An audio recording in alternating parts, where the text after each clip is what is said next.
नमस्कार मंडळी. मराठी विश्वातील हरहुन्नरी आणि प्रेक्षकांना खळखळून हसवणारा विनोदी अभिनेता म्हणून सिद्धार्थ जाधव यांना ओळखले जाते. आजवर त्यांनी अनेक चित्रपटातून विनोदी भूमिका साकारून प्रेक्षकांना खळखळून हसवले आहे. मात्र नेहमी प्रेक्षकांना हसवणारा सिद्धार्थ जाधव आज प्रेक्षकावर प्रचंड भडकला आहे. चला तर जाणून घेऊ काय आहे संपूर्ण माहिती. सिद्धार्थ जाधव यांच्या मृत्यूची बातमी सोशल मीडियावर वाऱ्यासारखी पसरली आहे. स्वतःच्या मृत्यूची बातमी पाहून सिद्धार्थ प्रचंड भडकला आहे. सिद्धार्थ जाधवने त्यांच्या सोशल मीडियावरून एक व्हिडिओ शेअर केला आहे. हा व्हिडिओ शेअर करत सिद्धार्थने पोस्टमधून स्पष्ट शब्दात त्या न्यूज चॅनलवाल्याची कान उघडणी केली आहे. नमस्कार, मी सिद्धार्थ. तुमच्या आशीर्वादाने अगदी ठणठणीत बरा आहे.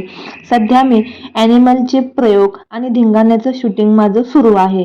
ज्या ज्या लोकांनी काळजीने मला मेसेज केले त्यांचे खूप खूप धन्यवाद. बातमीदार, जरा मला तरी विचारा, एवढी कसली घाई झाली आहे तुम्हाला?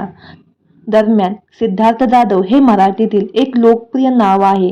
केवळ मराठीतच नव्हे तर त्यांनी आपल्या अभिनयाच्या जोरावर बॉलिवूडमध्येही त्यांनी नाव कमावलं आहे. सध्या ॲनिमल या नाटकातून सिद्धार्थ जाधव प्रेक्षकांचं भरभरून मनोरंजन करत आहेत. तर मंडळी, तुम्हाला सिद्धार्थ जाधव या अभिनेत्याचे कुठले चित्रपट जास्त आवडतात हे आम्हाला कमेंट बॉक्समध्ये नक्की कळवा. धन्यवाद.